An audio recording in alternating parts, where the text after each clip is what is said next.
Hi everyone, it's Mana here.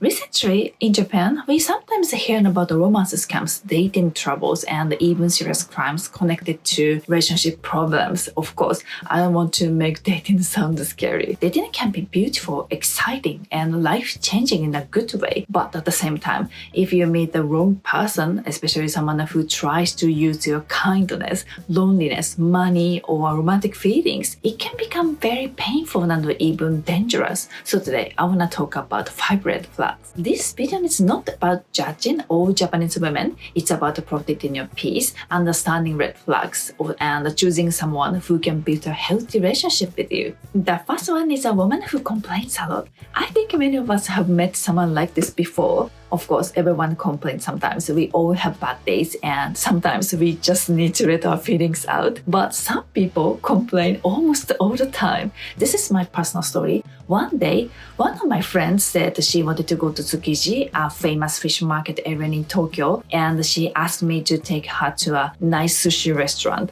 So I took her to a sushi restaurant that I recommended. It was a popular chain sushi restaurant in Tsukiji, Tokyo, and I thought it was a good place because the ingredients seemed fresh. Also, the atmosphere was lively and casual, so I thought it would be easy for us to talk. The first thing she said was something like, "Wow, I usually avoid this type of sushi restaurant because it's a chain restaurant." At the moment, in my mind, I was like, "Excuse me?" Because I had chosen that place for her and I knew that the restaurant was actually pretty nice. It was casual, yes, but the quality and the atmosphere were great. Then we decided what to order, but the restaurant was very busy, so it was hard to get the waiter's attention. And then she said, "Wow, this is the first time I've had to wait at a sushi restaurant. I usually only go to high-end sushi restaurants, so I've never had to wait to order."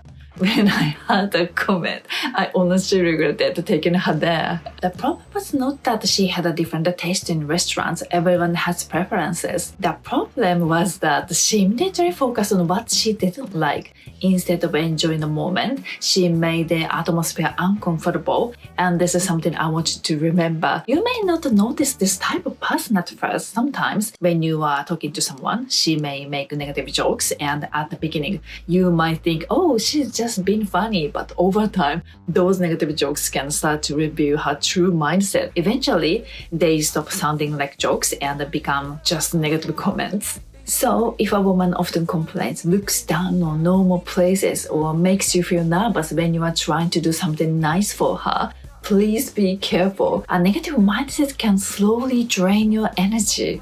The second type is a woman who often talks about money. For example, she often says things like, "I don't have enough money," or she asks you to lend her money. This is a huge red flag. Of course, everyone can have financial problems sometimes. Life is not always easy. But if someone you have just met or someone you are not very close to yet starts talking about money, please be very careful. These days in Japan, scams happen quite often. Some people try to use someone's kindness, romantic feelings, or sympathy to get money from them. So if she talks about the money too early, asks about your salary, talks about investments, savings, or suddenly asks you to help her financially, you should protect yourself. If you really want to help her, think of it as giving the money, not lending it, because suddenly, money that is lent in these situations often never comes back. This is a harsh truth, not only in Japan, but all over the world. A healthy relationship should not start with financial pressure. It should start with trust, respect, and genuine connection. The third type is a woman who doesn't take care of her belongings, especially her shoes. This is just my personal perspective though. Even if a woman has perfect makeup, nice fashion, beautiful hair, and looks very polished, if her shoes are dirty, broken, or clearly not maintained, I somehow notice it. And in my mind, I think, why?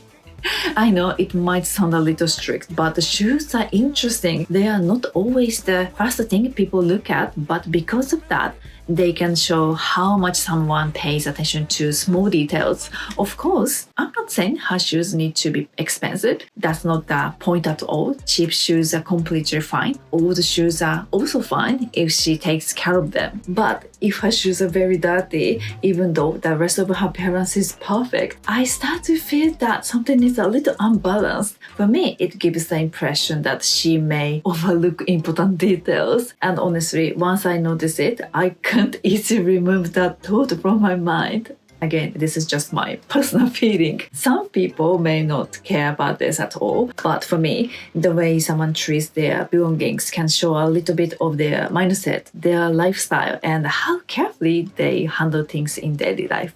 The fourth type is a woman who constantly talks about what she wants. For example, she often says things like, I want that bag, I want those shoes, I want to go there, I want to get that, I want this coupon, blah blah blah. Of course, there's nothing wrong with wanting things. We all have desires. We all want to go to nice places, eat nice food, travel, buy something beautiful, or enjoy life. But if she says, I want to go to this restaurant with you, or I want to travel there together one day, that can sound cute and fun. But if she's always talking about the material things, expensive brands, shopping, discounts, coupons, or what she wants to get, you may eventually start to feel uncomfortable.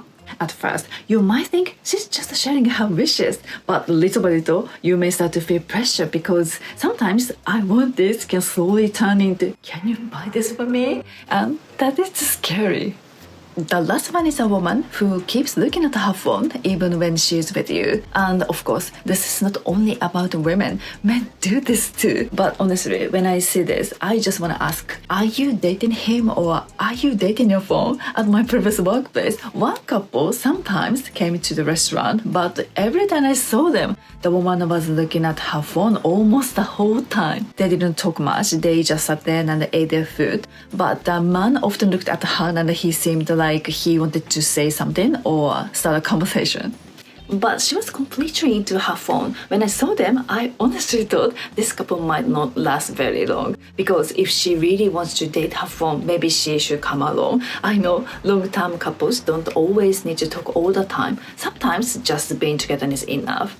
But being on your phone the whole time feels different. It doesn't look peaceful or comfortable. It looks like one person is not really present.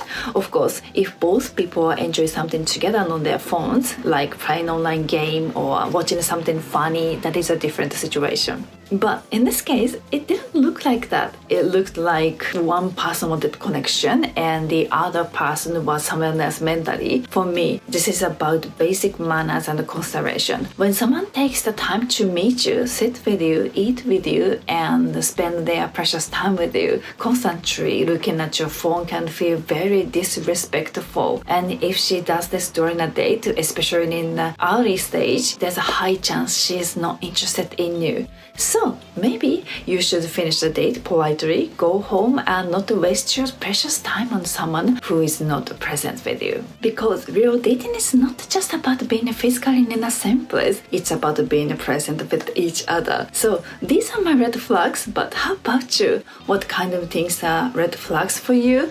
Please share your thoughts in the comments. I love to hear your experiences and opinions. Thank you so much for watching my video. Until then, I would be happy hit the subscribe button. See you in the next video. Bye!